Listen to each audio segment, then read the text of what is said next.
मनसा गांव में एक लोहार रामगोपाल रहता था। उसका एक भरा पूरा परिवार था, जिसका लालन पालन करने के लिए उसे कई बार दिन रात काम करना पड़ता था। रोज की तरह आज भी काम पर जाने से पहले रामगोपाल ने अपना खाने का डिब्बा बांधने के लिए अपनी पत्नी से कहा। पत्नी जब डिब्बा लेकर आई तो रामगोपाल ने कहा, मुझे आज आने में देर हो जाएगी, शायद मैं रात को ही आऊं। काम पर जाने का रास्ता एक जंगल से होकर गुजरता था। वहां जैसे ही रामगोपाल पहुंचा उसे कुछ आवाज सुनाई दी। जैसे ही रामगोपाल कुछ पास गया तो उसने देखा कि एक साधु भगवान का मंत्र जपने के साथ ही हंस रहा है। हैरान होकर रामगोपाल ने पूछा, आप ठीक हैं? उस साधु को रामगोपाल नहीं जानता था, लेकिन साधु ने एकदम से उसका नाम लेकर कहा, आओ रामगोपाल बेटा, मैं तुम्हारा ही इंतजार कर रहा था। मैं भूखा हूं, मुझे अपने खाने के डिब्बे से कुछ खिला दो। बाबा से अपना नाम सुनकर रामगोपाल हैरान था, लेकिन उसने कोई सवाल नहीं किया और सीधा अपना खाने का डिब्बा निकालकर उन्हें दे दिया। देखते ही देखते बाबा ने रामगोपाल का सारा खाना खा लिया। उसके बाद उस साधु ने कहा, बेटा मैं तो सारा खाना खा गया, अब तुम क्या खाओगे? मुझे माफ करना।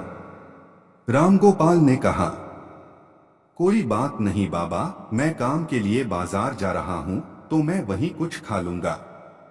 यह सुनकर उस साधु ने रामगोपाल को खूब आशीर्वाद दिया और भेंट के तौर पर एक हथौड़ा दे दिया।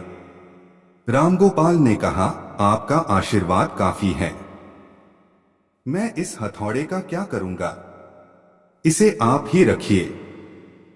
साधु ने जवाब देते हुए कहा, बेटा यह मामूली हथौड़ा नहीं है, यह जादुई हथौड़ा है जो मेरे गुरु ने मुझे दिया था और अब मैं तुझे दे रहा हूं क्योंकि तुम्हारा दिल साफ है। इसका इस्तेमाल अच्छे कामों के लिए ही करना और किसी दूसरे के हाथ में इसे कभी मत देना। इतना कहकर वह बाबा वहां से अदृश्य हो गए। रामगोपाल अपने हाथों में हथौड़ा लेकर बाजार काम करने के लिए चला गया। औजार बनाने से पहले उसके दिमाग में आया कि आज इसी हथौड़े से लोहा पीटता हूं। जैसे ही उसने लोहे पर हथौड़े से चोट मारी वो सीधा औजार बन गया। दूसरी चोट में लोहे के बर्तन बन गए। रामगोपाल समझ गया कि यह सही में जादुई हथौड़ा है।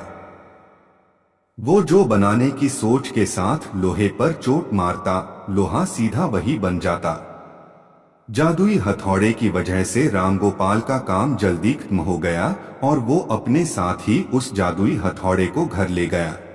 इसी तरह रोज रामगोपाल उस हथौड़े से जल्दी काम खत्म कर लेता और कई बार ज्यादा बर्तन बनाकर उन्हें गांव के लोगों को भी बेच देता था। धीरे धीरे उसके घर के हालात पहले से कुछ ठीक होने लगे।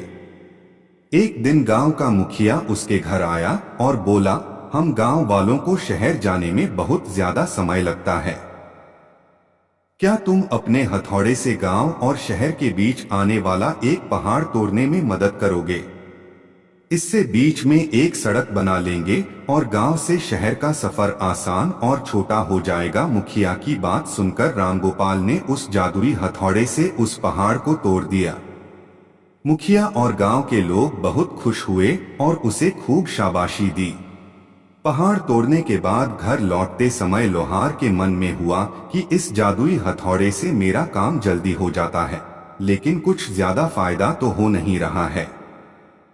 इसी सोच में डूबे हुए लोहार घर जाने की जगह दुखी होकर जंगल की तरफ चला गया। उस जंगल में वही साधु बाबा लोहार को दोबारा दिखा। लोहार ने उन्हें अपने मन की सारी बातें बता दी। साधु ने कहा, इसका उपयोग सिर्फ औजार और बर्तन बनाने व पहाड़ तोड़ने तक सीमित नहीं है। इससे तुम अपने मन का कुछ भी बना सकते हो और किसी भी कठिन चीज को आसानी से तोड़ सकते हो। रामगोपाल ने अच्छे से साधु बाबा से उस जादुई हथौड़े को इस्तेमाल करने का तरीका सीखा। उसके बाद रामगोपाल ने बहुत धन कमाया। आज रामगोपाल एक अमीर आदमी बन गया है। अभी भी वो जब भी जरूरत महसूस होती है उस जादुई हथौड़े का इस्तेमाल कर लेता है। कहानी से सीख, चाहे कोई वस्तु हो या दिमाग, इनका इस्तेमाल पूरी तरह से करना चाहिए। साथ ही अपने पास मौजूद सामान का मोल समझना जरूरी है। व्यर्थ हताश होने से काम नहीं बनता।